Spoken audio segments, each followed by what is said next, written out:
Bien. Alors, nous allons aborder cette seconde table ronde. Je voudrais tout d'abord vous dire qu'il y aura une part questions à la salle à la fin des trois interventions qui se feront en une seule fois. Ce sera peut-être pour chacun des intervenants. Ce sera une autre méthode que celle qui a été adoptée pour la première table ronde. Pour participer au débat donc, sur le thème sur quel terreau culturel, psychologique, sociologique s'ancrent les fausses idées, ce dont l'un des intervenants a conclu. Quelles conditions faut-il créer pour favoriser l'acquisition des connaissances sans qu'elles entrent en concurrence avec les croyances? Nous avons fait appel à trois participants très différents dans leurs expériences, mais ayant tous une expérience dans le domaine de l'éducation nationale. Ils ont eu des expériences très particulières avec, ou des rapports très particuliers avec les fausses informations, les fausses nouvelles, qu'ils ont dû combattre dans leur pratique notamment.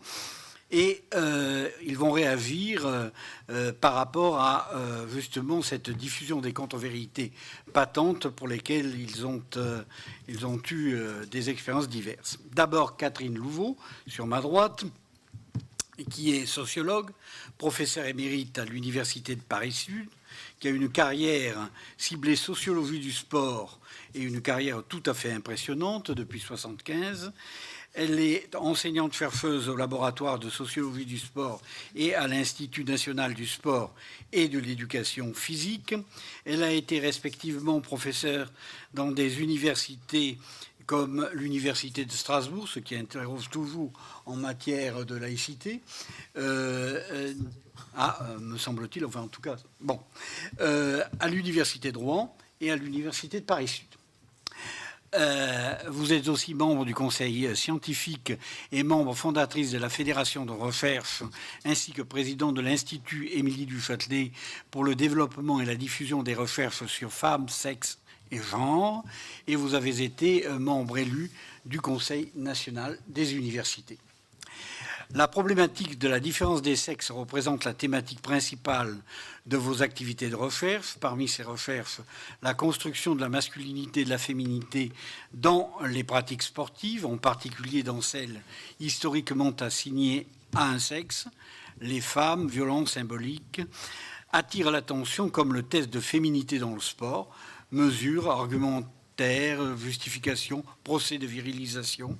Sur ce dernier terrain, les fake news doivent se développer à foison. Nous attendons avec intérêt vos observations et vos préconisations. Ensuite, Sandrine Sirvin. Sandrine Sirvin, qui est enseignante d'un collège, le collège Jules Ferry de Narbonne, en SECPA. C'est une section d'enseignement général et professionnel adapté, section qui accueille des élèves et qui présente des difficultés scolaires graves et persistantes auxquelles n'ont pu remédier des actions de prévention, d'aide et de soutien traditionnels. Sandrine Sirvin est aussi engagée dans le milieu associatif et syndical. Dans et avec ses pratiques pédagogiques innovantes, elle s'est donnée pour but de faciliter la tâche de ses collègues et d'améliorer la vie citoyenne de ceux dont elle a la charge.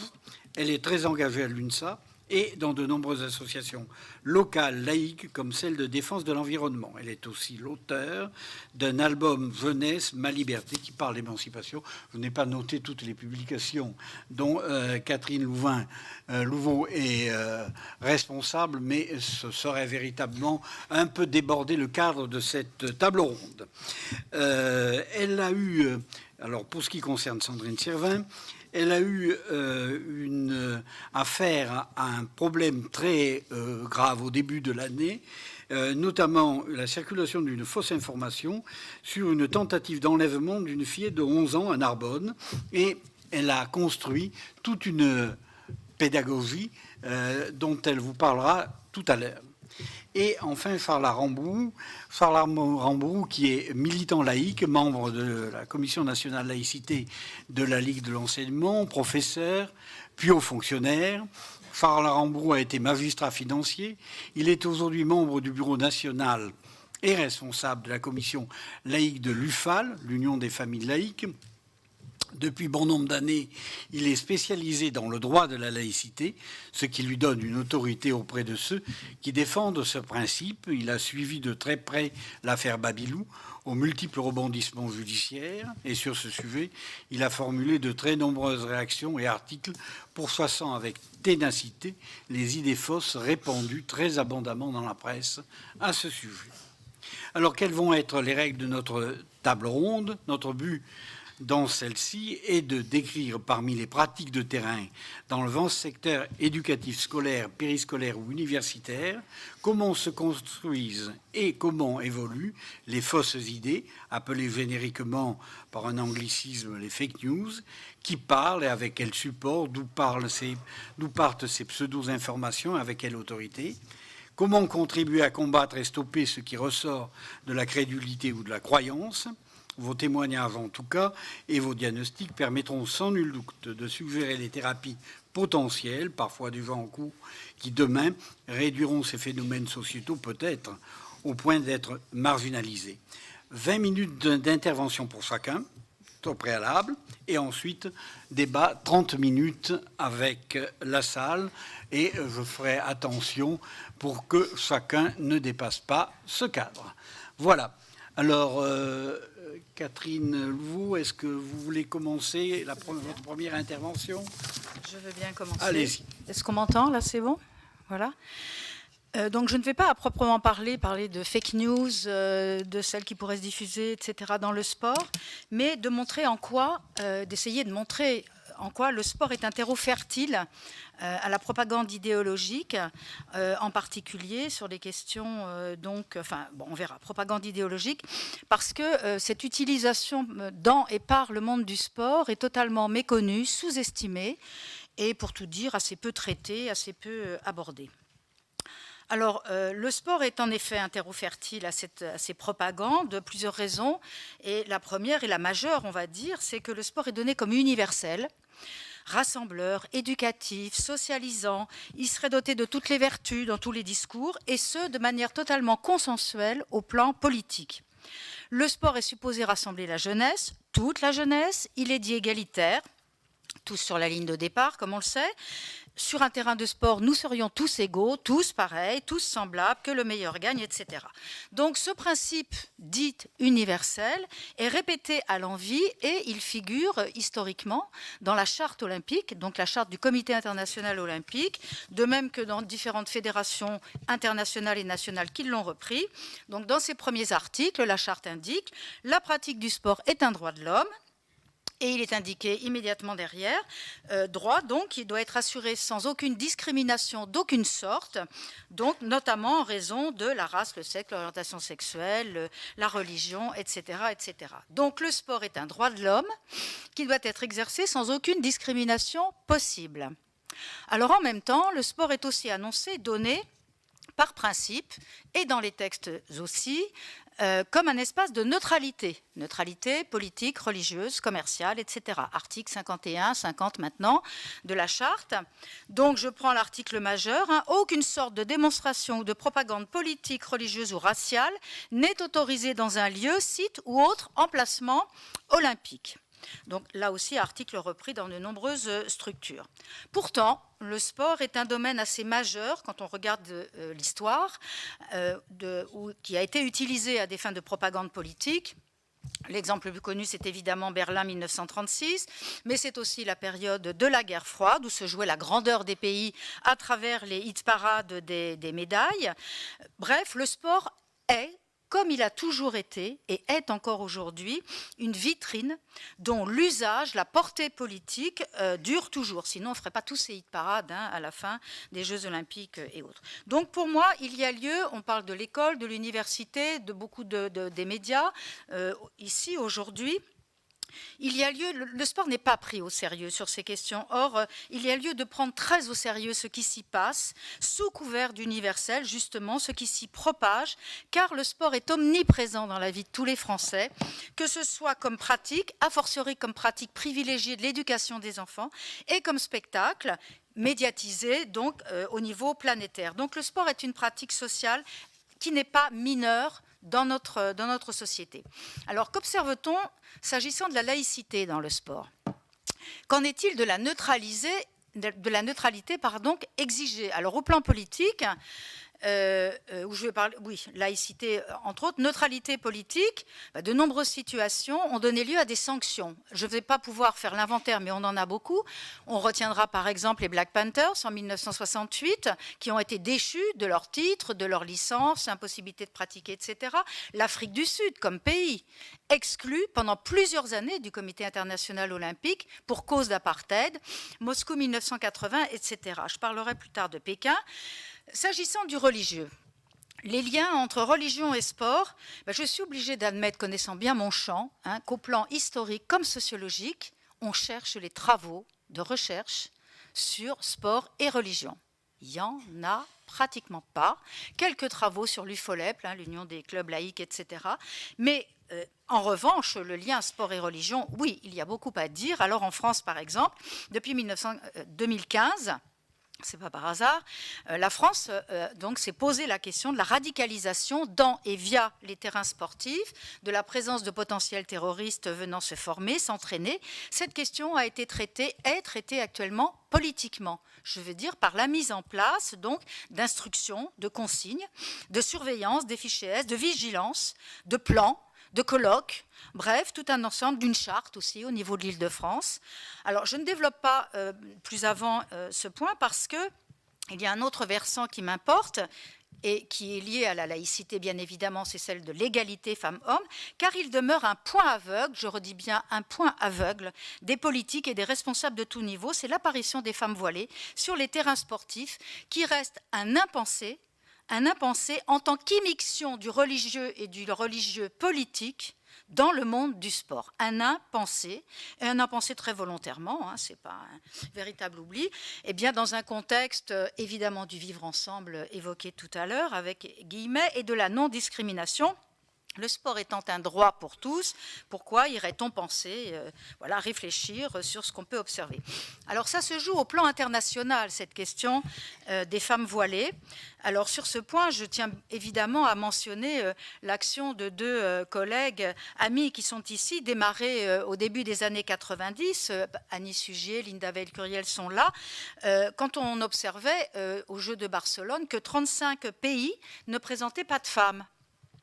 Et donc, au nom de la non-discrimination inscrite dans le CIO. Or, cette mobilisation politique contre ces pays, qui n'envoyaient que des hommes, non seulement la guerre était entendue, je veux dire par les institutions, à peine commentée par la presse, mais au final, elle s'est en quelque sorte retournée contre nous, c'est-à-dire contre les initiatrices, je dis nous parce que je fais partie évidemment des engagés par rapport à ces questions. Alors, quels sont les faits? Qu'est-ce qu'on observe? Globalement, on est dans une régression totale. C'est la régression, c'est-à-dire que en 1984, Nawal El Moutawakel, la coureuse marocaine, en 1992, Hassiba Boulmerka, l'algérienne, elle court, comment? En tenue de sport, débardeur, short. Alors il y en a une quand même qui va être menacée, elle a dû quitter l'Algérie. Bon. En Iran, jusqu'en 1979, les femmes pratiquent le football habillées comme toutes les consoeurs sportives du monde, en débardeur et en short. Quelle est la question? Eh bien oui, justement, et depuis le début des années 90, beaucoup d'entorses. Jusqu'en 1996, la question du foulard islamique ne pose pas. Quand je dis des entorses, ce sont des entorses à la charte olympique, c'est-à-dire le CIO va contredire sa propre charte sans que ça dérange qui que ce soit, bien évidemment. Donc, le voile fait son apparition au JO d'Atlanta, 1996. Après, il y a d'autres événements. Et puis, par exemple, des équipes de football iraniennes ou autres ayant été disqualifiées pour porter le voile, donc ayant été disqualifiées, sorties impossibilité de concourir, eh bien, qu'à cela ne tienne, le frère du roi, vice-président de la fédération, du roi de Jordanie, vice-président de la fédération, se saisit du problème. Il dit que, mais non, le voile, ça n'est pas un outil religieux, c'est culturel, c'est traditionnel, et l'argument suffit à décider la Fédération internationale de football d'autoriser le voile sur les terrains. 2012. Nous sommes en 2012, le 5 juillet. À Pékin, en 2008, déjà, petit souci quand même, 14 délégations défilaient avec des femmes voilées. Et pendant ce temps-là, le badge pour un monde meilleur, tiré de la charte olympique que des sportifs voulaient porter par rapport au Tibet, par exemple, pour Pékin, eh bien, il a été interdit. Ils ont été menacés de sanctions disciplinaires, avertissements, etc. Enfin, on a beaucoup d'écrits. Donc, très clairement, 2 poids, 2 mesures. alors que l'article de la Charte olympique, je rappelle, aucune sorte de démonstration ou de propagande politique, religieuse ou raciale n'est autorisée. Évidemment, la question se pose beaucoup en France. Elle se pose beaucoup. L'effet observé, on a parlé des piscines. Ben oui, on ne va pas dire merci Martine Aubry, mais quand même, elle a été la pionnière, si j'ose utiliser ce terme. Ben oui, en 2002, pour un centre social qui réclamait des horaires. Alors, elle a beaucoup nié, dénié, revenu, ça a été controversé, etc. Reste que sa déclaration initiale, on fait sortir les maîtres nageurs et les hommes d'entretien, bien évidemment, dit que c'est l'occasion pour des femmes de s'émanciper. Nous connaissons l'argument, on le connaît, on l'a entendu tout à l'heure, vous l'avez dit, mais dans le monde du sport, c'est ça qui est toujours mis en avant. Et Martine Aubry dit, faisons un petit détour des principes républicains pour que ces femmes gagnent et acquièrent leur émancipation. Ben voyons. Alors depuis, évidemment, Mantes-la-Jolie, Sarcelles, Roubaix, Marc-en-Bas. Alors j'ai pas pu reprendre tous les exemples, mais Lille a beaucoup fait école, des joueuses de basket, l'école de voile nationale de Quiberon, qui reçoit une équipe d'oman voilée, des entraîneuses, etc. De handball, de football. C'est impossible d'évaluer l'ampleur, l'état des lieux, puisqu'il n'est pas fait, puisque, évidemment, on n'a que des cas apparemment. Alors il y a des résistances et des alertes, bien évidemment. En 2012, au moment où la FIFA, c'est énorme, et c'est ce sport le plus universel, c'est-à-dire pratiqué dans le plus de pays, enfin universel entre guillemets, parce que il est pratiqué majoritairement par des hommes. En France, 7% de femmes, et dans le monde, c'est pareil, très peu. Donc quand on dit universel, le sport dit qu'il est universel, masculin en l'occurrence. Bref, Jean-Philippe Assensi, délégué général de l'Agence pour l'éducation par le sport en 2012, dit « Le voile menace l'universalité du sport ». Et lui, il s'appuie en effet sur la question, donc la vision rétrograde de la femme, dit-il. La FIFA donne aux militants extrémistes une visibilité exceptionnelle de faire valoir un contre-projet de société. Donc il est très très clair. Il dit aussi que, partant de là, beaucoup de clubs, d'associations vont pouvoir se prévaloir de cette mesure prise par la Fédération internationale du sport le plus puissant du monde, il faut quand même bien le dire, économiquement, médiatiquement, etc. Comment les autres sports vont réagir? Bon voilà, depuis, on le sait. Alors en revanche, résistance par exemple, c'est important de les saluer dans le monde du sport, de la Fédération française de football. Le président Noël Le Graët, que je tiens à citer à chaque fois, lui dit la Fédération française de football a interdit à ses licenciés le port du voile autorisé la veille par la FIFA. Et lui rappelle que donc la question de l'égalité et de la laïcité est dans les principes constitutionnels. Un président de fédération sportive qui parle comme ça, c'est quand même pas courant. Voilà. Il a réitéré sa position, la Fédération française de football, en 2014. Et à ce moment-là, Sepp Blatter, président de la très puissante Fédération internationale de football, dit qu'elle doit se plier aux règles de la FIFA. Donc on est toujours là-dedans. Est-ce qu'il va en rester aux menaces verbales? Est-ce que ça va s'aggraver? Voilà. D'autres lieux de résistance, le basket par exemple, qui dit que ces règlements interdisent le port du voile. Ils sont plus sous l'angle de la sécurité. C'est vrai que le voile, ça gêne un peu la vision périphérique. Bon. Et donc, pour conduire aussi par parenthèse, mais enfin là on parle du sport. Bon. Et que la fédération est intransigeante. En 2013, un club de Paris, un des plus anciens clubs de Paris, le club athlétique, 800 adhérents, une école de football de 400 gamins, donc très important, adresse un courrier à la ministre des Sports, Valérie Fourniron, pour obtenir que la charte de la laïcité soit adaptée aux écoles de football. Je ne sais pas si vous en avez entendu parler, moi je n'en avais pas beaucoup entendu parler. Et cette demande, en fait, elle a été surtout présentée et commentée pour la dénoncer sur le site du CCIF. Novembre 2013, qui parle là, évidemment, de ceux qui veulent une extension de la laïcité d'exclusion. On n'est pas surpris. Résistance aussi, alors bon, eux, enfin le CCIF, évidemment, ils s'opposent à cette application. D'ailleurs, on n'en a pas entendu parler. Valérie Fourniron n'est pas restée suffisamment longtemps ministre, peut-être. Enfin bon, voilà. Par rapport aux horaires de piscine, on peut parler de riposte laïque aussi, par rapport à quand on laisse une communauté pratiquer la ségrégation et la séparation des sexes, eh bien, tout en clamant l'égalité, bien évidemment, donc c'est le triomphe de la communauté. Qu'est-ce qu'il s'est passé suite à tous ces faits? Pas grand-chose. Qu'est-ce qu'il s'est passé? Mais rien. Enfin, rien. Quelques associations féministes, j'ai cité, voilà, par rapport au JO, la LDIF, la Clé, etc. Je ne peux pas citer tout le monde. On s'est vu refuser quand même un article par le Monde diplomatique. Bon, ça n'intéresse pas grand monde, on s'est entendu dire, avant Londres 2002. Toutes ces alertes ne sont pas reprises. Il n'y a pas ce que j'appelle du bruit, faire du bruit dans la presse. Hein. Le monde sportif est silencieux, pas de réaction, pas de texte de cadrage, pas de réaction politique. Le plus fréquemment, au contraire, on observe des dérogations au principe de neutralité du sport, avec des arguments avancés, alors qui évidemment sont évidemment ceux dont on a beaucoup parlé tout à l'heure, l'Observatoire de la laïcité, qui a fait la morale, en quelque sorte, en avril 2016, une conférence du Nicolas Cadenne en question, c'est Nicolas, je crois, son prénom, Cadenne en question, et qui, voilà, a eu un ensemble d'arguments confusants, le titre... comment ? Le texte est absolument intéressant. Enfin bon, voilà, il ne s'agit pas de laïcité, mais d'égalité femmes-hommes, ça n'a rien à voir. Il faut garder la tête froide. On peut écarter personne en raison de ses croyances religieuses, mais, etc., etc. Bon, voilà. Et donc, l'argument avancé, c'est quoi? La non-discrimination fonde la participation des femmes voilées qui peuvent enfin s'émanciper par le sport, de même qu'on a pu dire qu'elles s'émancipaient en pouvant travailler, etc., etc. Alors, que faire? Puisque la question est posée, elle se pose, et je me suis dit qu'elle n'était pas, évidemment, enfin pour moi, elle compte. La laïcité va de pair pour moi avec l'égalité. Ce n'est pas une question sur laquelle j'avais particulièrement travaillé avant, mais avec l'égalité femmes-hommes. Alors, que faire alors qu'au plan international, la régression est évidente, alors que le poids de l'argent est évident? Le Qatar a obtenu toutes les grandes manifestations internationales sportives. Voilà. Alors on verra le mondial, hein, si les femmes elles rentrent dans les stades, ils ont déjà promis que ça serait le cas. Bien.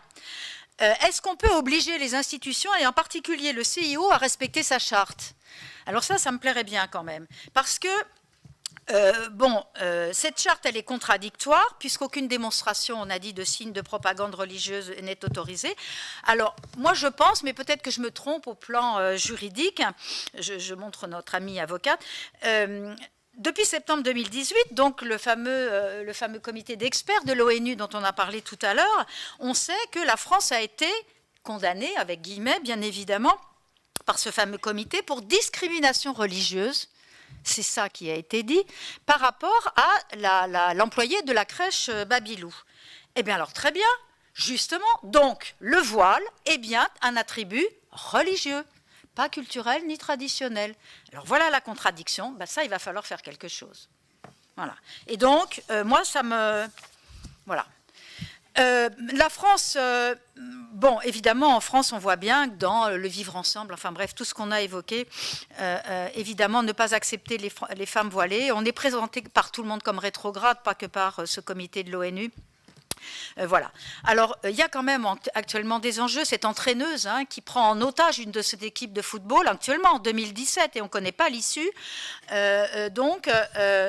parce qu'elle ne veut pas quitter son voile alors que la Fédération française lui impose de l'enlever. Elle dit puisque c'est ça, mes filles n'iront pas concourir. Pression évidemment des familles, des gamines, des jeunes femmes, etc. Et évidemment, quelle structure a-t-elle été saisie? Eh bien évidemment, l'Observatoire de la laïcité, qui quand même a le toupet de dire que l'article où sont interdits à l'occasion de compétitions, donc de la Fédération de football, le port de signes, tenue, appartenance politique, religieuse, philosophique, etc., il a le toupet de dire ça s'applique avant tout aux hommes. Alors ça, comme sexisme fallacieux, alors ça, c'est quand même assez extraordinaire. Donc le monsieur Cadenne en question, on le voit bien. Alors... Ensuite, que faire? Donc, rendre visible, mobiliser. Bon, moi, je dis beaucoup autour de moi, quand j'interviens toujours sur la question des inégalités, de la domination masculine, etc., ce qui n'est pas dit ou pas montré n'existe pas. Bon, et c'est vrai, c'est-à-dire tant que ce n'est pas dit, tant que ce n'est pas dénoncé, tant que ça n'est pas rendu visible, c'est comme si ça n'existait pas. Alors le problème, c'est que justement, historiquement, le mouvement sportif n'est pas du tout, est apolitique ou se veut comme tel, où il ne faut pas tout mélanger, je l'ai suffisamment souligné.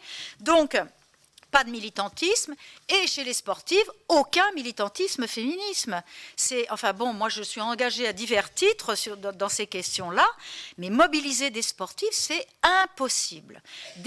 Même des anciennes dirigeantes, cadres, anciennes sportives de haut niveau, qui n'ont absolument rien à perdre. Je peux comprendre des femmes engagées dans l'institution, ministère, jeunesse et sport ou autre. Enfin, je peux comprendre, oui et non. Bon, mais là, voilà. Donc le sport est dit apolitique. Il n'y a pas de tradition féministe en France. Il y en a aux États-Unis, au Canada. Et en plus, les féministes ne s'intéressent pas du tout au sport. Au plan militant, bah, pas beaucoup. Hein. Et donc, oui. Alors, un autre niveau d'action nécessaire, pour moi, le niveau majeur d'action nécessaire, ce sont les formations. J'ai fait le siège du ministère Jeunesse et Sport. C'était sur la problématique des agressions sexuelles, sur laquelle j'ai initié un collectif, voilà, non aux violences sexuelles dans le sport, alors que Laura Flessel, il ne se passe rien. Non, tout va bien, c'est quoi le problème? Bon, voilà. Et donc, oui, bien sûr qu'il y avait problème, on l'a bien vu déclarer, c'est l'Omerta. Donc, les formations, c'est d'abord celle des éducateurs, des cadres sportifs, c'est la formation à l'égalité femmes-hommes qui permet de parler de la laïcité. Enfin, on peut lier les deux, parce que, voilà. Donc, sur les cadres sportifs, j'ai fait la pression sur le ministère, j'attends de la direction des sports, on doit m'inviter. Moi, je souhaite, il faut que ces formations soient obligatoires. On arrête, s'ils veulent, si on a envie, obligatoire. Politique volontariste, il n'y a que ça qui marche. Pour moi, en tout cas. Ensuite, formation dans les ESP, formation des enseignants, des futurs enseignants. Je suis émérite, ça veut dire à la retraite. Qui fait de la recherche? Ben, je continue les cours, donc bénévolement, sur l'égalité filles-garçons, parce que, justement, pour moi, l'enjeu, il est là. Or, le problème que j'observe, c'est que cette jeune génération d'étudiants que je vois aujourd'hui, qui ont 20, 23 ans, etc., ils ont grandi dans des lieux de fête multiculturels. Ils sont portés au fameux vivre ensemble et à la non-discrimination. Ils ont été bercés avec ça, ils le sont.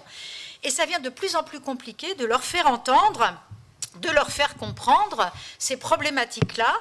Et le féminisme musulman, dont Fathia disait que ça n'existe pas, mais enfin il est donné comme tel en tout cas, qui argue du port du voile comme émancipateur, qui permet aux femmes de travailler, de faire du sport, il est très très bien entendu en fait. Et quand je fais ces travaux dirigés, ces cours avec les étudiants, encore là cette année, mais madame, où est le problème? Je ne vois pas, mais elles s'habillent comme elles veulent, elles font ce qu'elles veulent. C'est quoi la question? Ça embête qui au fond? Vous voyez le chemin à faire, à parcourir.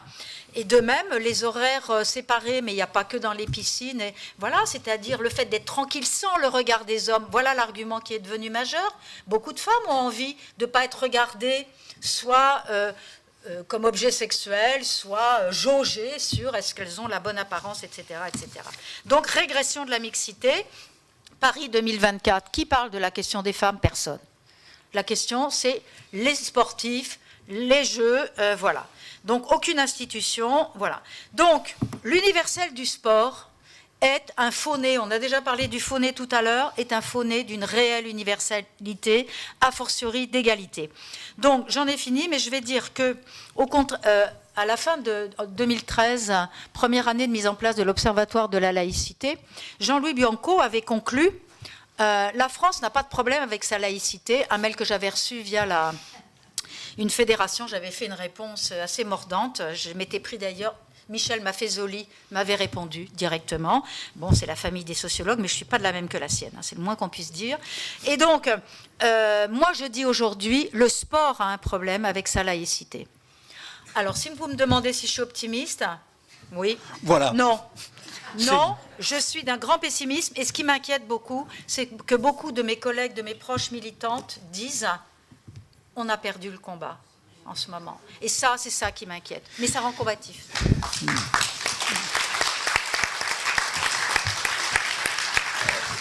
Merci Catherine Louveau pour ce témoignage fort. Nous allons passer à un autre volet éducatif dans les SECPA. Et Dieu sait si dans les SECPA, il y a aussi des choses qui se passent tout à fait intéressantes. Je passe la parole directement à Sandrine Sirvin. Oui. Je voulais juste ajouter à ma présentation que je suis également engagée dans 2 associations pédagogiques qui sont l'ICEM et les cahiers pédagogiques.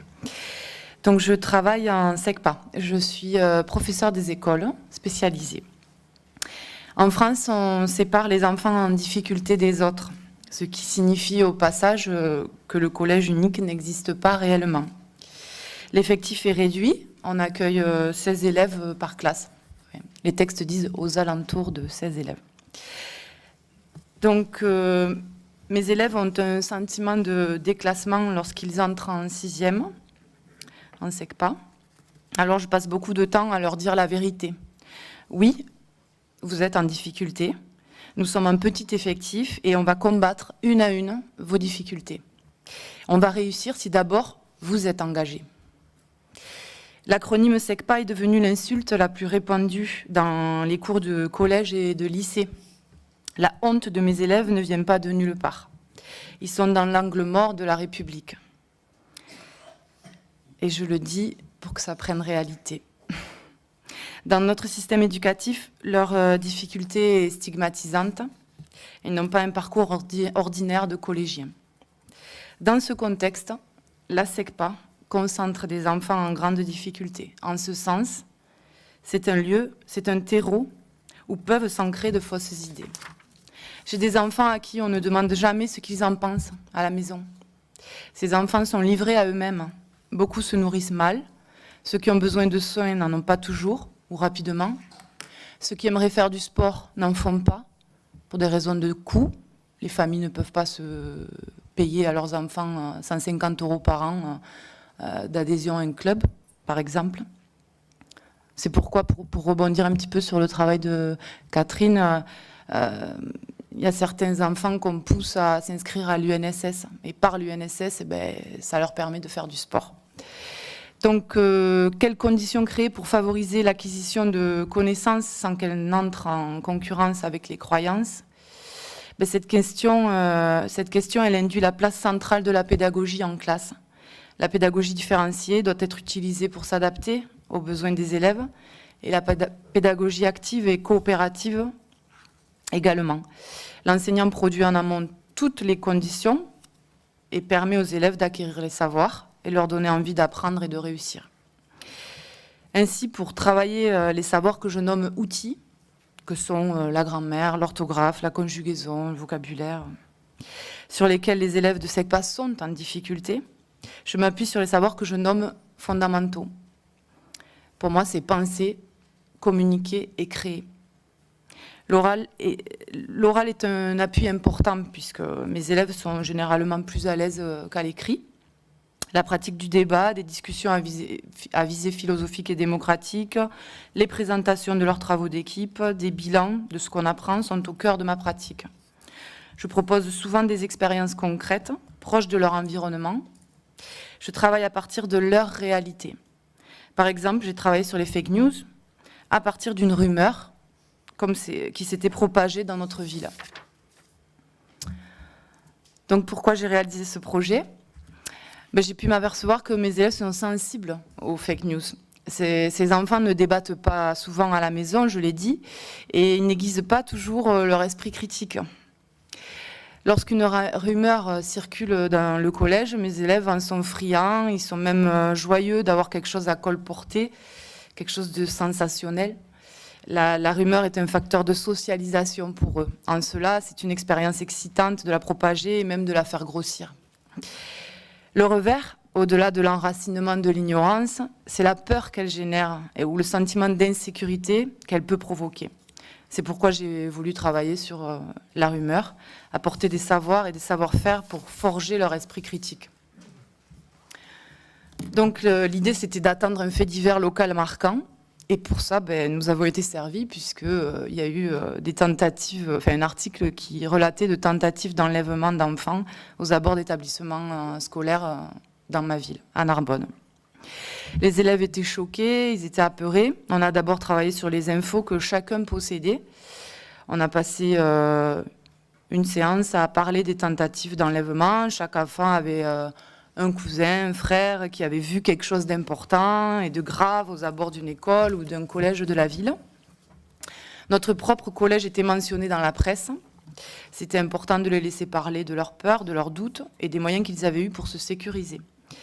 Les élèves ont ensuite pris connaissance des documents de la revue de presse que j'avais sélectionnée. Chose extraordinaire, tous les élèves voulaient lire à haute voix, ce qui est rare, et leur curiosité donc était plus forte que leur difficulté. Tous comprenaient ce qui était lu, ils étaient captivés. Ensuite, on a classé les sources d'informations à notre disposition. Il y avait des articles de presse, le communiqué de la préfecture, des photos de SMS, des photos aussi de Facebook, ce qui circulait sur Facebook. Et donc, on les a classés sources d'infos fiables, sources d'informations qui ne le sont pas. Ce qui m'a étonnée, c'est que les élèves n'ont aucune difficulté à faire le tri. Ils savent déjà qu'on doit se méfier de ce qui circule sur Internet. Pourtant, malgré l'apparente connaissance des dangers, des élèves ne doutaient pas de fake news qu'ils avaient vues sur Internet, comme par exemple, il y avait eu un portrait robot issu d'une autre affaire qui avait eu lieu en Seine-et-Marne quelques mois auparavant, et donc qui circulait comme étant l'auteur des enlèvements sur Narbonne. Et il y avait des élèves qui avaient la photo du portrait robot dans leur poche au cas où. Et puis d'autres avaient relevé des plaques d'immatriculation d'un soi-disant suspect dont il fallait se méfier. Donc à la lumière des articles, les élèves se sont d'abord sentis plus rassurés. Ensuite, deux questions ont émergé, deux types de questions. Quel plaisir tire-t-on à kidnapper des enfants? Et puis, à quoi ça sert de fabriquer les rumeurs? Est-ce qu'on peut gagner de l'argent? 10 jours après la propagation de cette rumeur, les élèves ont éprouvé le besoin d'aller plus loin dans ce travail de recherche. Ils ont été déçus de voir qu'en presse, il n'y avait pas eu d'éléments nouveaux. Alors, ils ont voulu trouver plus d'informations. Donc, je leur ai posé la question, qui est-ce qu'on doit rencontrer pour aller à la source de l'information? Ils ont répondu la police, la gendarmerie et puis les journalistes. Donc on a invité, je suis allée au bout de leur raisonnement, et puis on a invité un policier chargé de l'affaire et puis un journaliste. Donc tous les élèves étaient présents ce jour-là. Ça aussi c'est rare. Et puis avant que le policier arrive, les élèves ont préparé en équipe des questions à poser autour de 3 thématiques. La thématique de la rumeur, l'enquête sur Narbonne et puis le métier de policier. Pendant cette séance de préparation, quelques remarques déplacées ont fusé, du genre « je suis capable de faire la poule quand il sera là », en parlant du policier, ou « je lui dirai que je deal dans mon village ». Voilà. Certains élèves ont déjà une expérience négative avec la police. Mais lorsque le policier est arrivé, c'est celui qui disait le plus de bêtises qui s'est dévoué pour aller ouvrir le portail, et il l'a bien accueilli. Dès que l'agent est entré dans la classe, c'était parti, les élèves posaient leurs questions, 2 groupes sur 3 prenaient des notes, prenaient note des réponses, des informations données par l'agent. Ils se sont même confiés sur leur peur que cette histoire avait générée. Le policier, il a rassuré. Les élèves ont évolué dans leur représentation concernant ce métier et leur rôle. Ils ont également compris que parfois des informations importantes et graves n'enflamment pas les réseaux sociaux. Et à contrario, des fausses informations peuvent circuler sur Internet. Tout ce qu'ils lisent n'est pas vrai. Le lendemain, à l'occasion de la rencontre avec le journaliste, certains élèves étaient en mode « nous, la rumeur, on sait maintenant que c'est pas vrai, on va tout vous dire. D'ailleurs, on sait tout sur l'affaire. » C'est plutôt drôle quand on y pense. Les plus crédules qui avaient peur, qui avaient été convaincus par la véracité de certains ragots qui circulaient dans leur famille, disaient alors ne pas s'être laissés piéger par les fakes. Le journaliste a expliqué sa difficulté pour vérifier une source. Il a fait le point sur l'affaire des tentatives d'enlèvement, les éléments fiables et ceux qui ne l'étaient pas. Et ensuite, les élèves ont fait un petit peu le bilan de cette histoire. Et sur des petits papiers, ils ont écrit en orange une information fiable, en vert une information, une fake news de l'affaire. On a affiché, on a trié ces cartes au tableau. Et puis, certains avaient encore des résistances avec leurs convictions premières, avec leurs croyances. Un élève a par exemple mal classé une fake news parce que c'était son oncle qui lui avait raconté. Difficile d'y renoncer. Mais en lisant les articles de presse et en parlant avec le policier et le journaliste, il avait confronté les propos de son oncle avec les faits. Et ce qui l'a donc poussé à classer sa carte de la couleur information, qui était dans la colonne fake news, du coup. À l'issue de cet exercice, les élèves ont rédigé un article qui relatait le plus possible de la réalité de cette histoire. Le groupe classe a participé à son élaboration et l'a envoyé à la presse. Ce jour-là, c'était le dernier jour que je les avais en classe, c'était la veille des vacances, des vacances d'hiver. Je leur ai donc dit, scrutez la presse, on ne sait jamais, peut-être que votre article sera publié. Et là, ils m'ont tous répondu, hein, mais comment on fait? Donc, j'ai vite constaté que ce travail autour du développement de l'esprit critique et de l'accès à l'information ne faisait que commencer. Donc, j'ai construit, retour de vacances, j'ai construit une séquence autour d'un travail métacognitif réalisé avec la documentaliste du collège. Comment fait-on pour mesurer la fiabilité d'un document?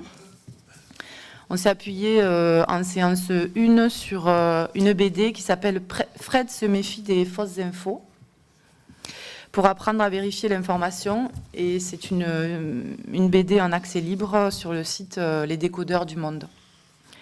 Donc les élèves l'ont découverte collectivement, et puis ensuite ils ont créé des affiches conseils pour lutter contre les fake news.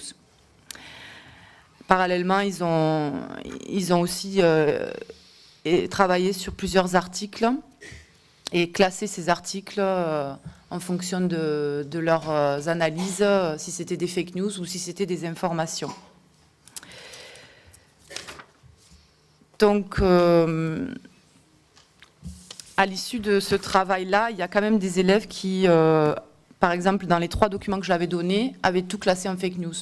Et la justification d'un des élèves, c'était ben, moi, je ne crois que ce que je vois. Donc, toutes les informations que vous m'avez données, là, elles sont pas bonnes. Donc, j'ai donc interpellé les autres élèves. Chacun a le droit de croire ce que bon lui semble, mais le travail de l'école sert à savoir. Je vais donc demander à ceux qui ont classé les documents dans la case information comment ils ont procédé.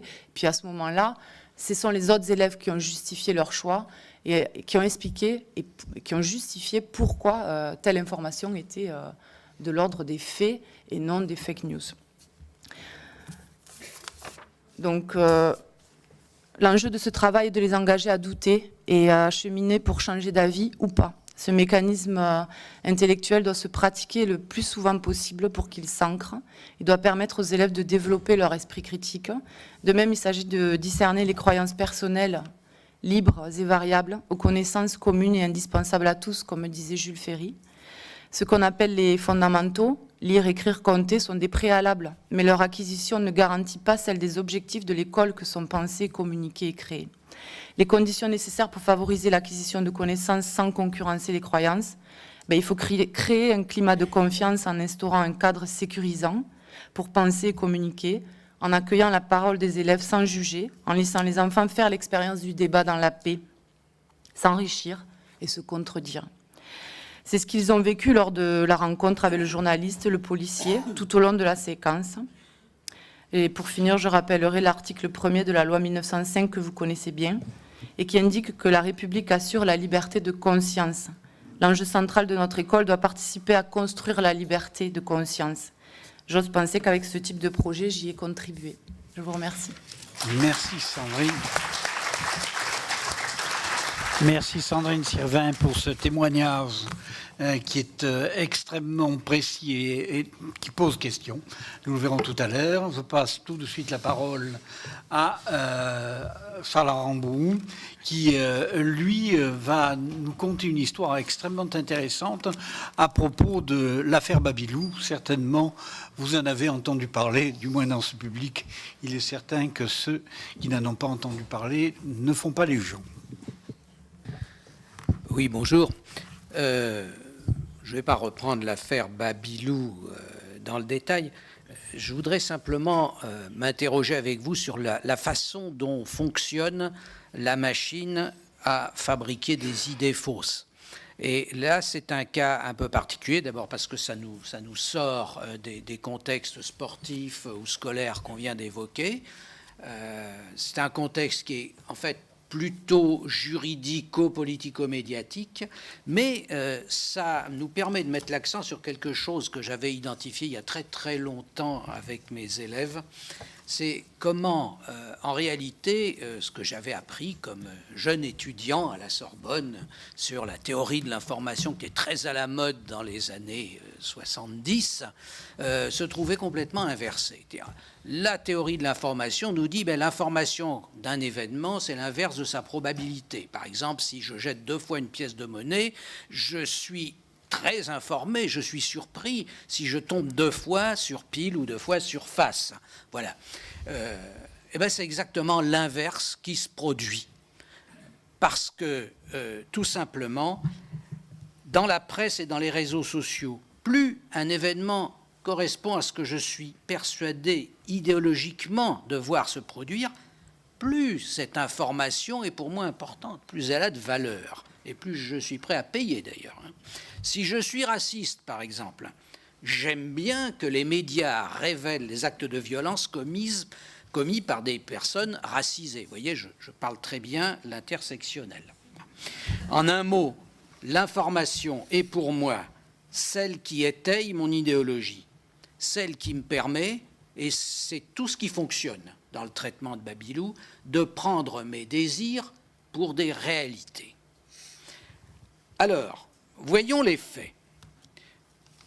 Je résume le licenciement de Madame Afif, sa directrice adjointe, en décembre 2008, a déclenché une tempête judiciaire et médiatique qui menaçait l'existence même de cette crèche associative. Licenciement définitivement confirmé le 25 juin 2014 par l'Assemblée plénière de la Cour de cassation. Contrairement à ce qu'avait fait sa chambre sociale en 2013, elle a estimé que la clause de, je cite, respect du principe de légalité et de neutralité imposée aux salariés par le règlement intérieur de la crèche n'était pas générale et imprécise, ce qui l'aurait rendu illégal.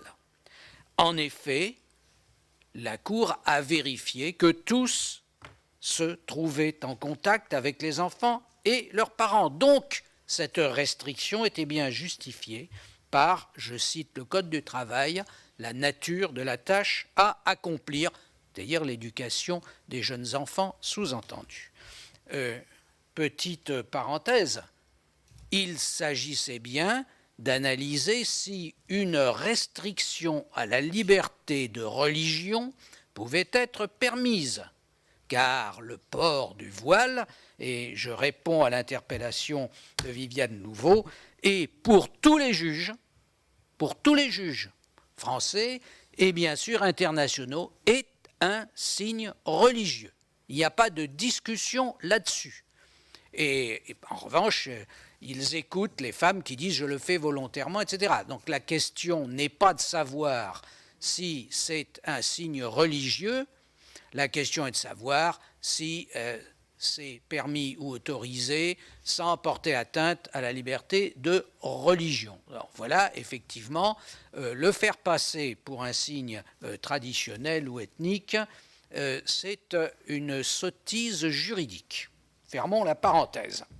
Rebondissement donc le 10 août 2018, puisque ça a été évoqué, le Comité des droits de l'homme de l'ONU, qu'on va appeler CDH, fait part à la France de ses constatations, je pèse mes mots, il fait part à la France de ses constatations, selon lesquelles elle aurait en l'espèce accepté une double discrimination, qualifiée d'ailleurs d'intersectionnelle, ce terme qui est issu de la recherche, entre guillemets, sociologique, fait son apparition parajuridique. Madame Afif étant licenciée comme femme et musulmane, en conséquence de quoi la France devrait l'indemniser. Le comité estime notamment que la France, je cite, n'a pas apporté de justification suffisante qui permette de conclure que le port d'un foulard par une éducatrice de la crèche porterait atteinte aux libertés et droits fondamentaux des enfants et des parents la fréquentant. Fin de citation. Ne protestez pas. Je considère que c'est une vraie question. J'expliquerai pourquoi. Le 3 septembre dernier, le premier président de la Cour de cassation, dans son discours tenu à l'audience solennelle, reconnaissait aux constatations du comité, à défaut de force exécutoire, une certaine autorité qui, selon lui, devait avoir des conséquences, pesons les mots, sur la motivation, il n'a pas dit autre chose, il a dit la motivation des arrêts de la Cour, ce qui me paraît effectivement de bon sens. Tels sont les faits. Alors voyons maintenant comment, dès le 24 août, la machine à idées fausses s'est mise en marche. On glisse de là à peu près à l'erreur flagrante et de là à ce qu'on a appelé les fake news.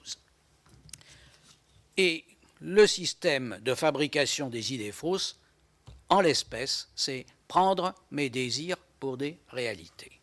Le 24 août, le site de l'Observateur, ça a été cité largement, titre « L'ONU condamne la France et lui demande d'indemniser le salarié discriminé ». Alors, deux inexactitudes, il ne s'agit pas de l'ONU, mais d'un de ses organes de troisième rang, et comme l'a rappelé Françoise Laborde, le Comité des droits de l'homme, et comme l'a dit aussi Martine Serf, le Comité des droits de l'homme veille seulement à l'application du pacte international de droits civils et politiques par les États. Ce n'est pas une juridiction, il ne peut pas condamner, encore moins exiger une indemnisation.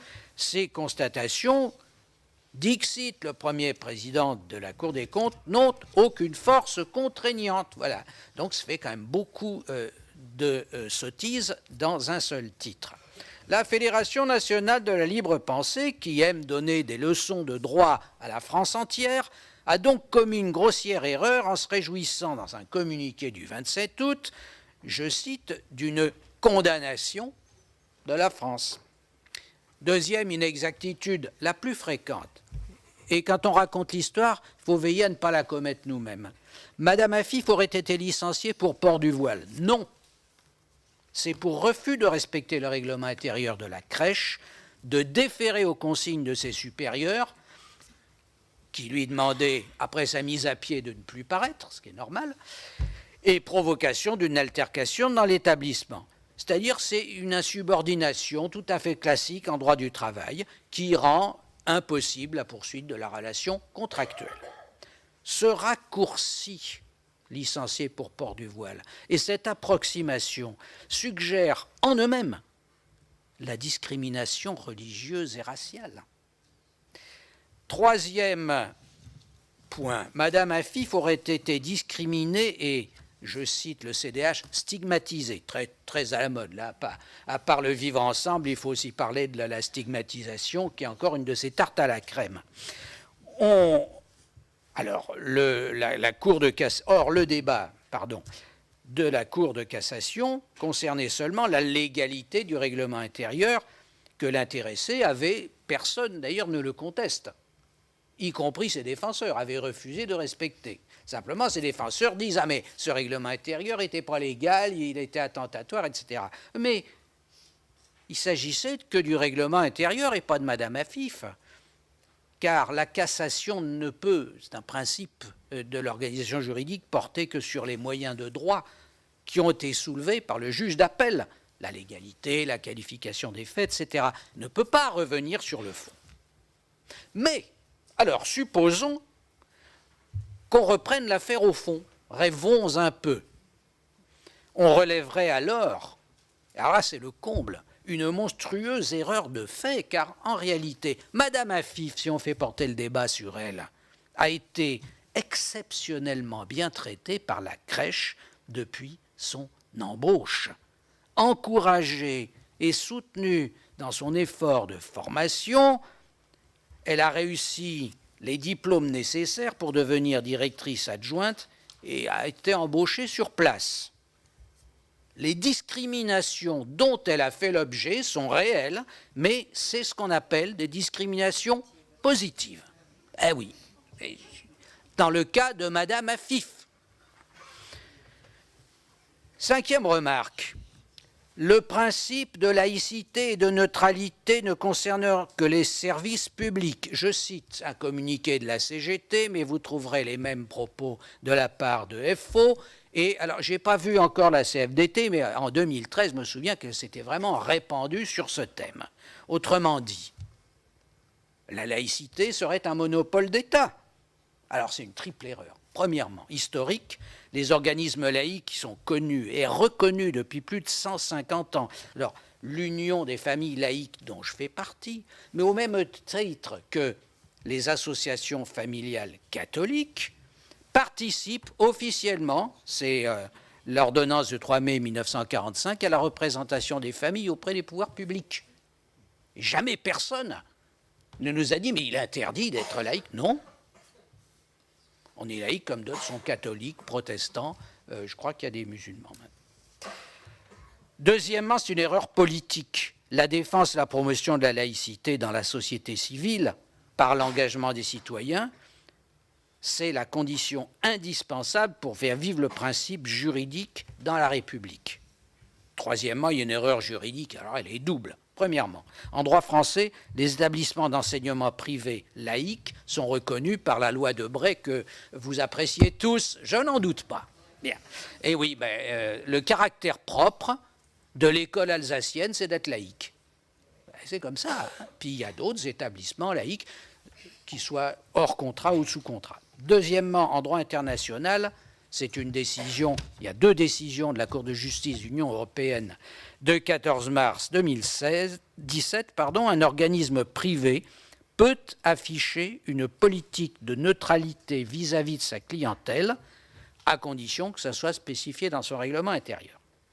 6e point, Le Monde titrait le 8 septembre, à la suite des propos du premier président de la Cour de cassation, repris par la Croix d'ailleurs récemment, la jurisprudence sur le port, même titre d'ailleurs, la jurisprudence sur le port du voile en France pourrait évoluer. Bon, alors c'est pas le port du voile, nous sommes bien d'accord, on a déjà relevé la sottise, mais deuxièmement, qu'a dit le premier président? Il a dit, ça nous oblige à mieux motiver nos arrêts. Il n'a pas dit, ça nous oblige à interpréter différemment les lois françaises, il n'a pas dit, ça nous oblige à conclure, à décider différemment. Voilà. Donc là, on sollicite, c'est le moins qu'on puisse dire.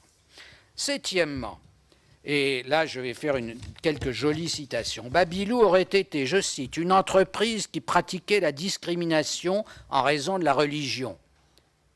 L'auteur de la citation dit bravo pour les associations humanistes et humanitaires qui lui ont versé des subventions.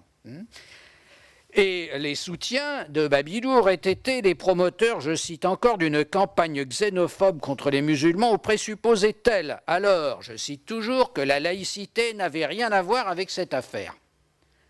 Bon, l'assimilation de Babilou à une entreprise revient tout simplement à nier la liberté associative et la possibilité même de toute association laïque. Derrière ces vigoureux défenseurs de la religion que je vous ai cités, on aura reconnu ou pas la Fédération nationale de la libre pensée, 27 août 2018. Alors concluons, en revenant au thème de la présente table ronde. Le terreau culturel et politique sur lequel s'ancrent les idées fausses est, dans ce cas, l'animosité viscérale éprouvée par certains secteurs de l'opinion contre la crèche laïque Babilou et leur complaisance voilée envers le communautarisme religieux. Ça s'est manifesté de façon éclatante.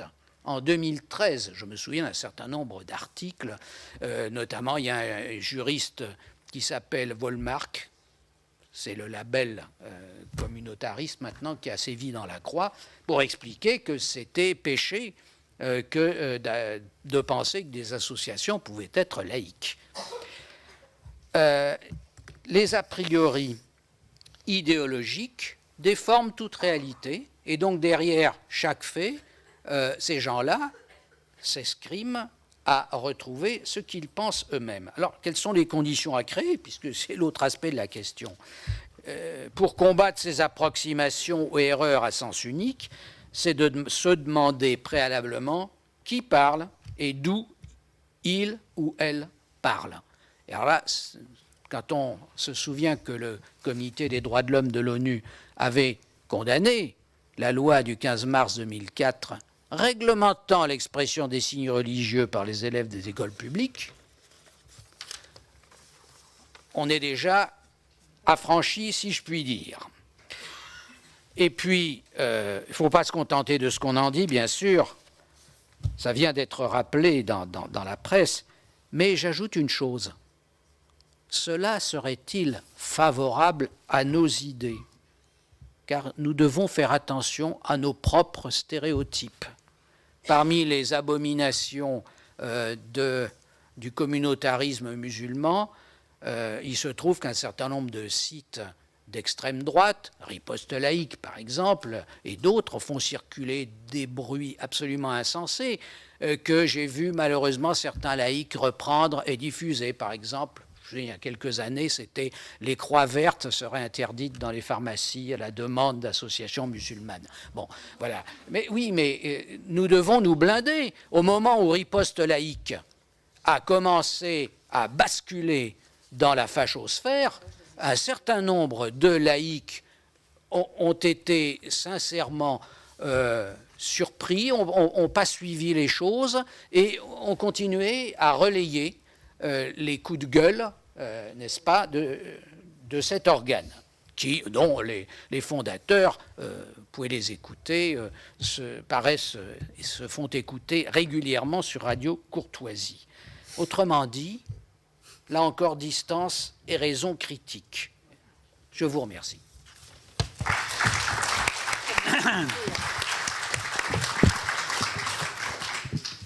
Trois volets pour répondre à cette question. Je pense qu'il y a de nombreuses questions dans la salle. Nous avons 20 minutes éventuellement pour tenter de répondre à la curiosité qui vous tenaille. Oui, excusez-moi. Je disais que je voyais une différence d'intitulé entre ce qui est affiché sur l'écran derrière vous et ce qui est sur le papier que j'ai en main. Il y a marqué sur mon papier sur quel terreau culturel, psychologique, sociologique s'ancrent les fausses idées. Ça n'apparaît pas là-dessus. Pourtant, ça me paraît être, moi, un élément extrêmement important.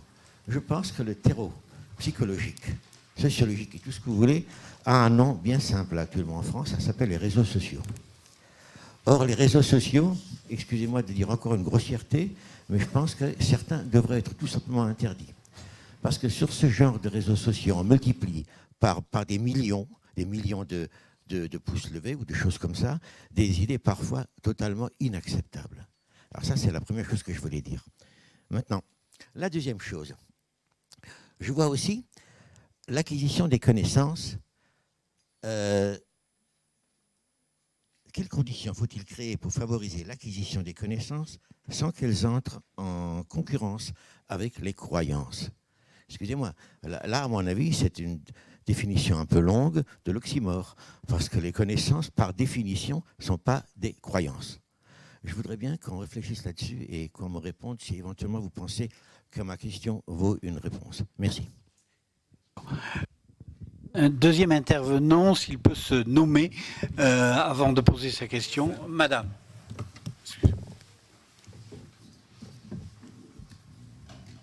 Là. Bonjour, je m'appelle Valéria Blanc et je voudrais intervenir par rapport à ce que j'entends. D'un côté, j'entends qu'il ne faut pas employer l'expression « vivre ensemble » et des choses de ce type-là. En même temps, la laïcité, si j'ai bien compris, n'est pas très bien définie dans les textes officiels, dans la loi et à tout ce qu'on peut s'y référer, parce que c'est laissé comme ça, un seul mot, et puis pas forcément développé. Or, si on compare avec ce que les religions proposent, parfois c'est la vie éternelle, parfois le bonheur familial et tout ce qu'on veut. Moi je pense que peut-être l'intérêt de chacun d'être laïque ou de se prononcer pour la laïcité n'est pas suffisamment développé. Pour quelles raisons ça vaut la peine d'être laïque? Dans quel but? Évidemment, c'est permis, c'est dans la loi, c'est possible, mais qu'est-ce que ça apporte à la personne, à la famille, à la société? C'est là-dessus que j'aimerais bien entendre un peu plus des choses. Merci bien. Il y a une dame là-bas au fond.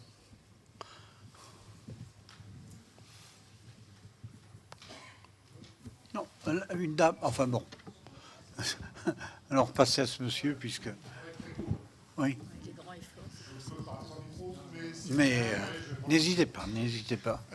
Oui, je voulais simplement souligner une chose à propos de l'ONU. De recevoir des leçons de l'ONU, c'est quand même caricatural. L'ONU a fait voter l'Arabie saoudite comme une des composantes importantes de la condition de la femme. Alors, après, je dirais que tout est possible. Très bref, pour répondre à la dame sur la définition de la laïcité, je crois que les... Alors, je ne me suis pas présenté, pardon. Je suis Rose Desordons, Union des athées. Pour souligner de façon très brève sur ce qu'a dit madame sur la laïcité, je pense que la définition, elle est très claire, très simple, mais il y a beaucoup de gens qui veulent embrouiller, perdre le monde sur la définition, sur ce qu'elle est.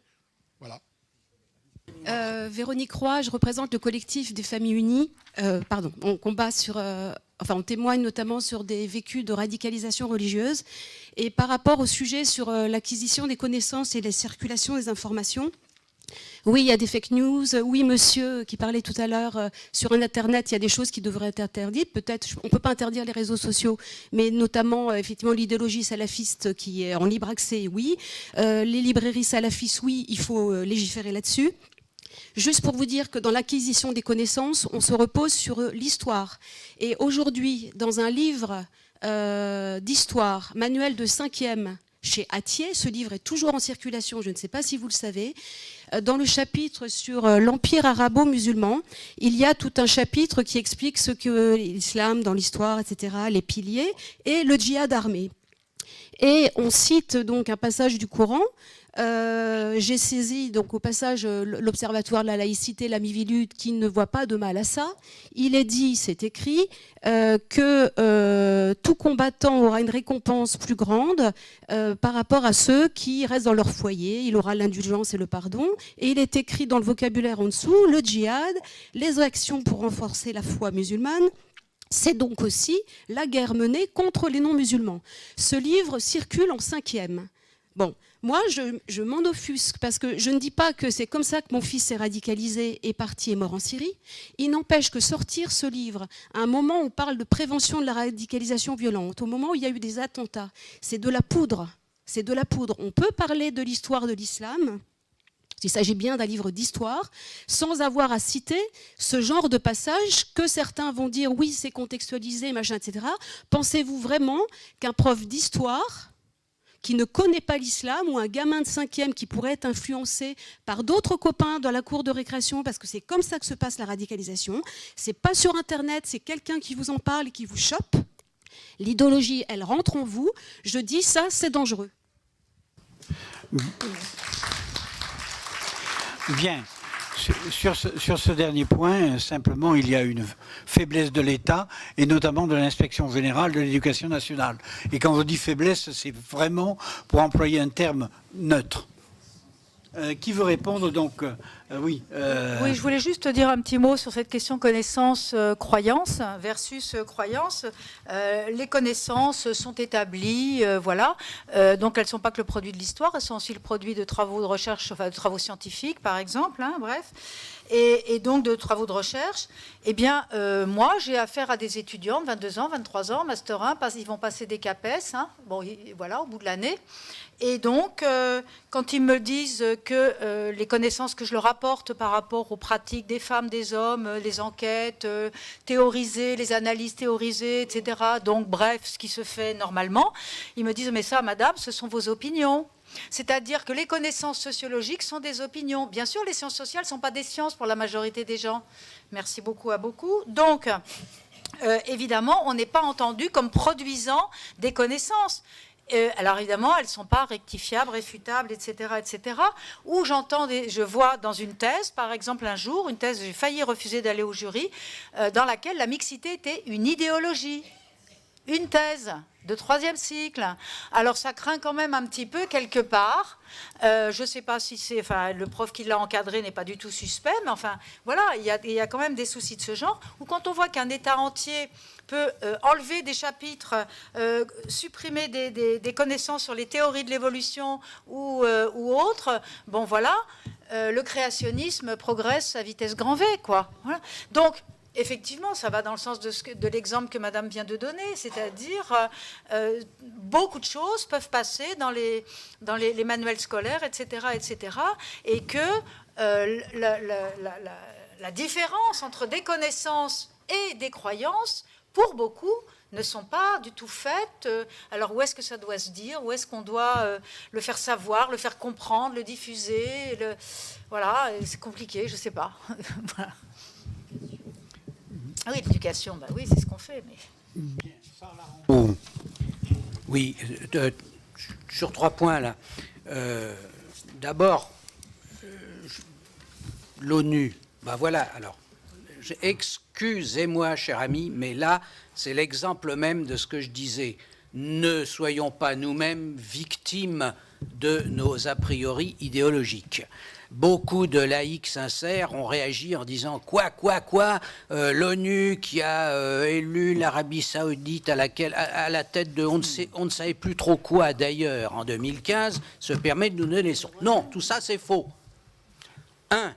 Je l'ai dit tout à l'heure, ça a été dit à plusieurs reprises, c'est pas l'ONU, c'est un organe émanant du Haut Commissariat.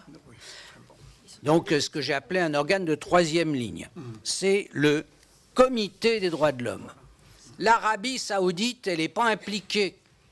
L'Arabie Saoudite, à laquelle vous avez fait allusion, elle a été élue à la tête d'une commission faisant partie elle-même non pas du Conseil, mais du Comité, mais du Conseil des droits de l'homme, qui est un organe beaucoup plus large. Bon, elle a été élue en 2015, elle n'y est plus.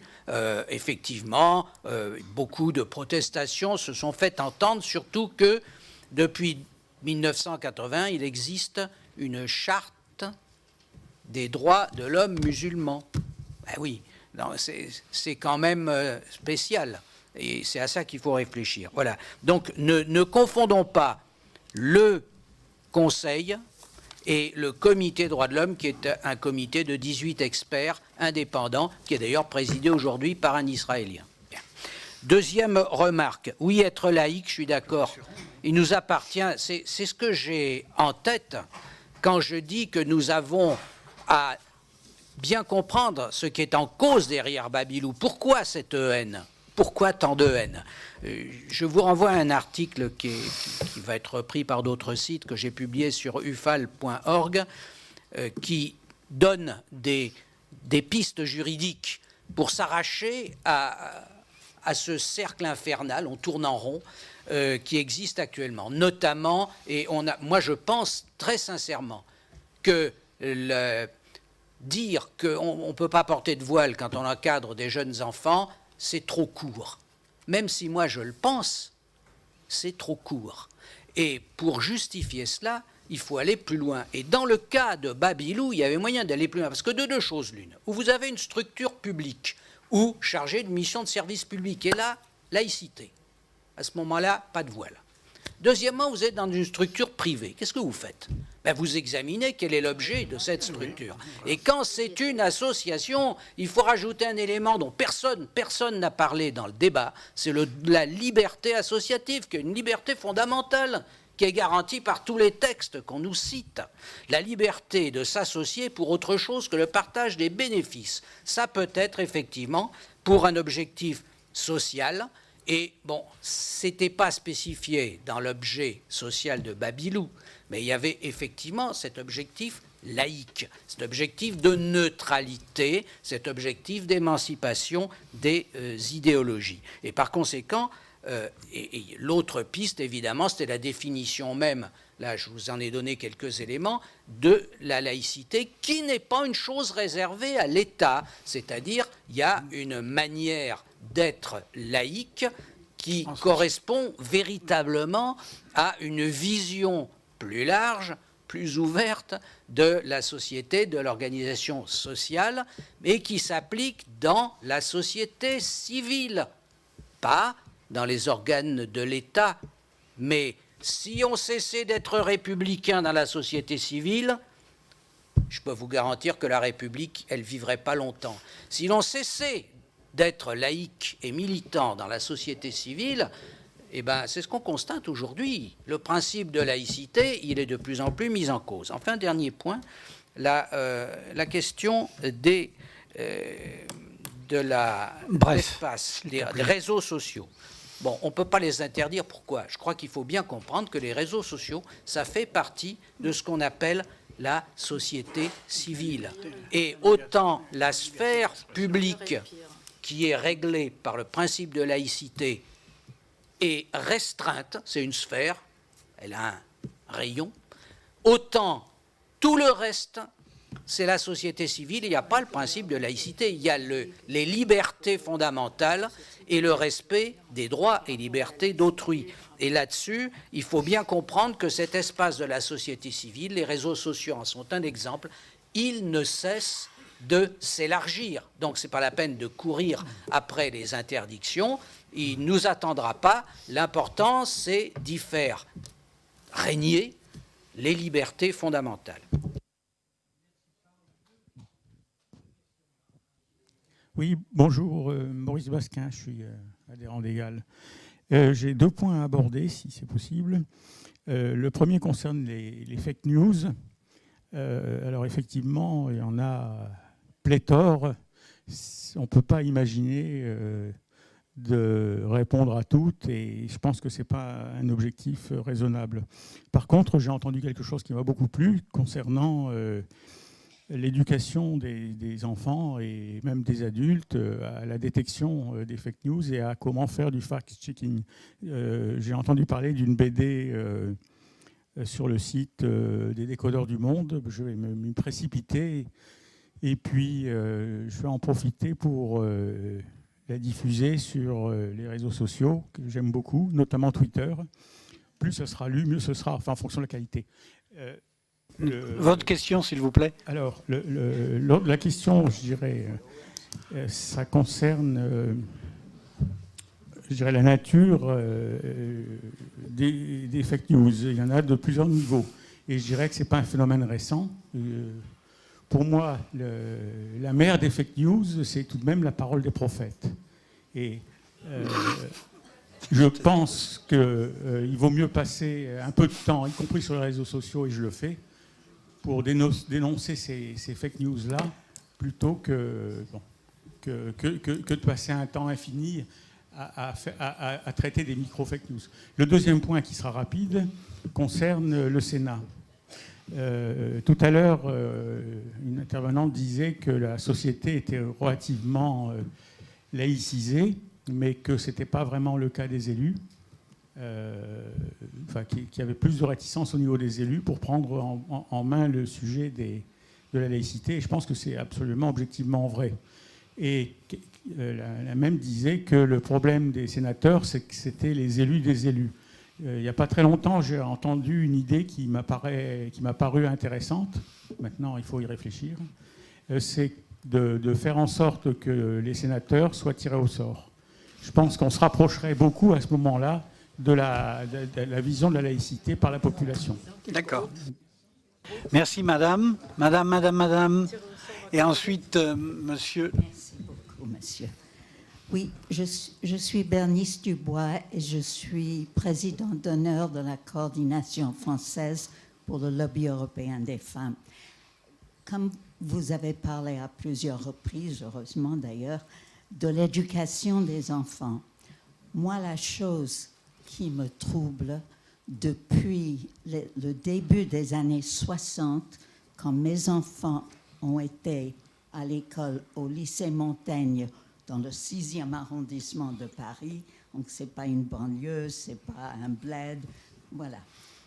C'est là qu'on a commencé, ou plutôt qu'on n'a plus jamais enseigné la laïcité. Nous avons été élevés là-dedans, mais mes enfants seulement à la maison.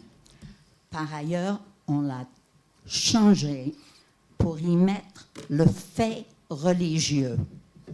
J'ai lu le livre d'histoire de mes enfants cette année-là et j'ai été horrifiée par les mensonges, par les diffamations des trois religions, parce qu'à l'époque, bon, on disait le judaïsme, le christianisme et l'islam, on n'allait pas plus loin, d'accord. N'empêche que c'était une déformation épouvantable. Et je n'ai rien pu faire. J'ai été voir, mon mari était un des fondateurs de la Ligue de l'éducation laïque, je ne me rappelle plus. De l'enseignement. Mais qui existe encore. De l'enseignement. Bon. Voilà, c'est importante, pardon. Et il n'y avait rien à faire parce qu'on m'a dit que c'est un des leurs qui avait rédigé ce chapitre. Et donc, on ne pourrait rien faire. Mais c'est catastrophique et c'est le début de la fin. Ça a été le début de la fin. Merci. Les enfants en France, et aujourd'hui, y compris le président de la République, qui est jeune, justement, n'ont jamais appris la laïcité. Merci, madame. Merci pour votre témoignage. Monsieur Contrempoulain. Ah ben.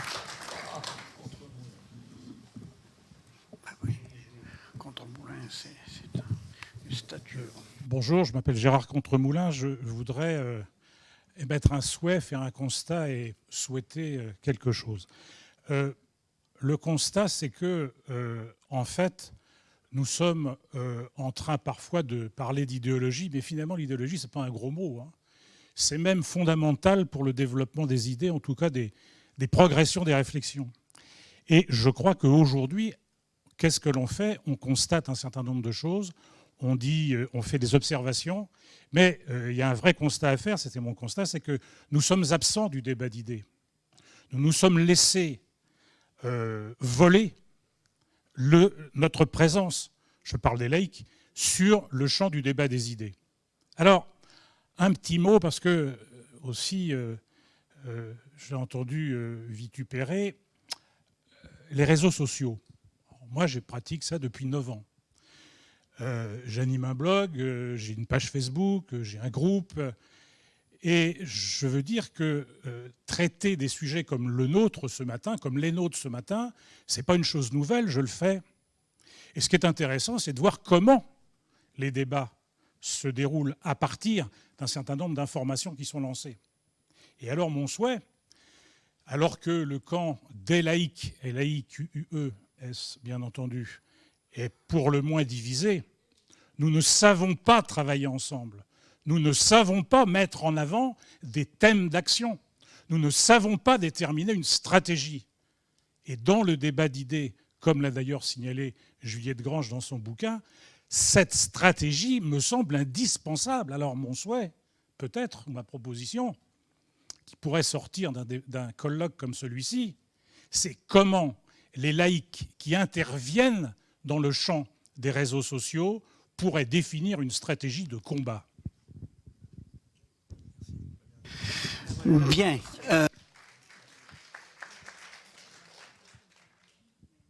Avant de terminer cette table ronde, je voudrais donner la parole à Sandrine Sirvin. Oui, c'est juste pour rebondir aux interventions qui ont été faites. Oui, l'école souffre d'un manque de formation, d'abord des enseignants, pour parler de laïcité, pour former à la laïcité. Sachez que ça progresse. Enfin, moi, il y a 10 ans, j'ai eu une après-midi de formation sur la laïcité. Voilà, sur ce que c'était que la laïcité. Aujourd'hui, il y a un peu plus d'enseignement, mais ça reste quand même réduit et insuffisant. Alors, les enseignants, ils font un travail formidable. Je ne suis pas la seule à travailler dans ce domaine-là. Et c'est vrai que très souvent, c'est un petit peu voilé ou gâché parce qu'ils appellent leur projet « Vivre ensemble ». Le maître et l'esclave vivaient ensemble. Vivre ensemble, ça ne veut rien dire. En l'occurrence, à l'école, on leur demande de travailler ensemble. Et parfois, la mixité manque cruellement, puisque le système français s'est bien organisé. Donc, enfin, plutôt mal. Donc, pour en revenir au principe de laïcité, eh ben, comment il s'applique? Eh ben, d'abord, c'est la neutralité, le devoir de neutralité. Enfin, il y a quand même un deuxième pendant qui, pour moi, est fondamental, c'est assurer la liberté de conscience. Mais les enfants n'en ont pas au départ. Donc, il faut bien leur forger leur liberté de conscience.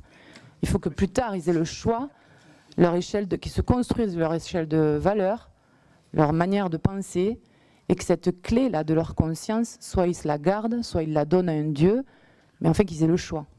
Et pour ça, ben, ça passe par des pédagogies actives. Voilà, c'est juste ce que je voulais ajouter. Et oui, il faut s'organiser. Oui, c'est un combat qu'on a mené.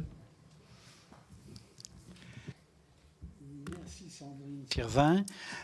Il me semble que globalement, on a répondu à la table ronde. Pas à l'ensemble, mais globalement. Naturellement, on va s'interrompre pendant la pause repas et reprendre à 14h si mes souvenirs sont bons.